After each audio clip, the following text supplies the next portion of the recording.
Hi everybody. Okay, in this video we're going to be talking about covalent compounds. Covalent compounds contain no cations, so there are no metals anywhere in the compound. There's no ammonium. You're going to have to learn to check for that one. There might be hydrogen, but hydrogen will never be at the beginning. If you see hydrogen at the beginning of a formula, then hydrogen is acting as a positive metal or a positive cation, and you need to use the ionic naming rules. If you see hydrogen at the end of a compound, then it is acting like a nonmetal, and we're going to use the covalent naming rules. Now, nonmetals can form compounds in multiple ratios. So let's take a look at this one. We have silicon, and we have oxygen. And normally we would name this silicon oxide. But silicon might be able to form a bond with only one oxygen, or it might be able to form a bond with 3 oxygens. So how can we tell the difference between SiO, SiO2, and SiO3 if I name all of them silicon oxide? That won't work. So we use prefixes. There are 2 oxygen atoms, so we are going to add in the prefix di. This is silicon dioxide. This is what sand is mostly made out of.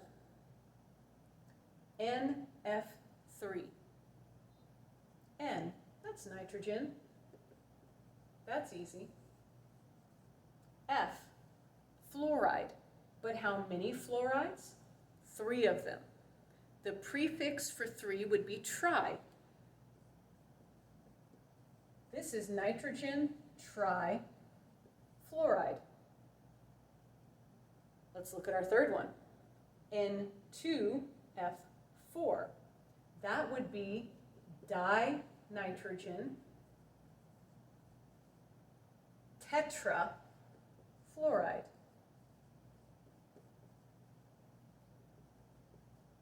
I'll write all of these prefixes down for you at the end of the video.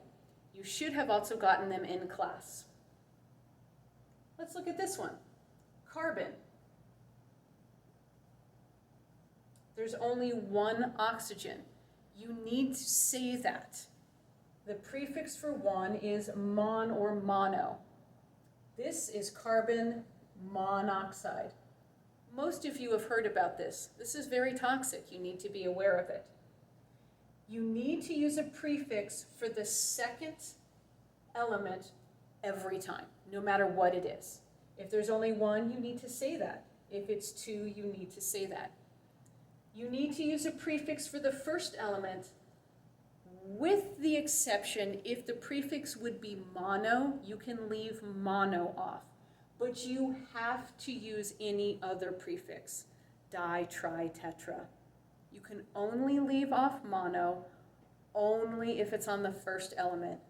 Everything else you must use the prefix. Let's look at some names and translate those into formulas. Diboron tetrabromide. Diboron, well that's going to be B for boron, and di is 2. Bromide is Br. Tetra means 4. So diboron tetrabromide would be B2Br4.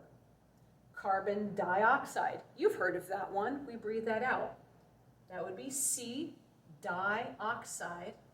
That's going to be O2. Triphosphorus pentoxide.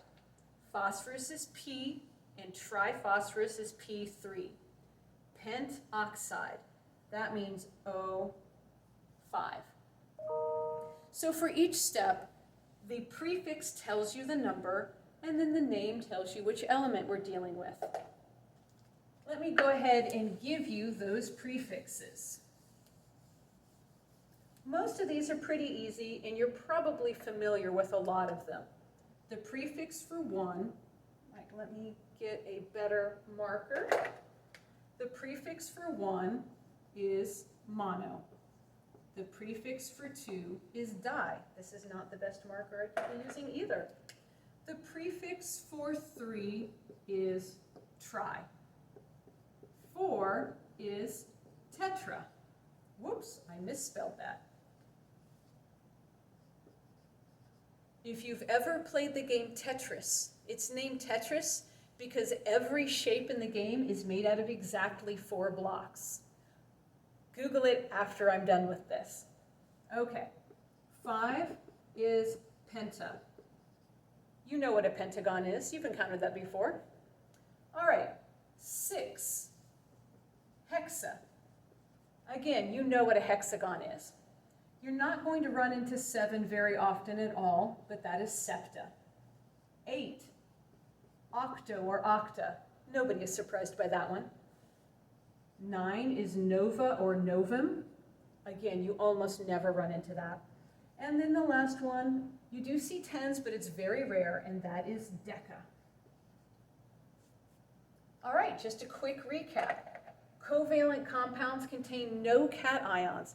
These are not held together by positive and negative charges. We're going to talk more about covalent bonds in a later unit. There's no metal, there's no ammonium, nothing with a positive charge. It might have hydrogen, but the hydrogen will be at the end, not at the beginning. The prefixes we use, 1 is for mono, 2 is di, 3 is tri, 4 is tetra, 5 is penta. And that's going to be the ones that you use most often. I hope this was helpful. Thank you.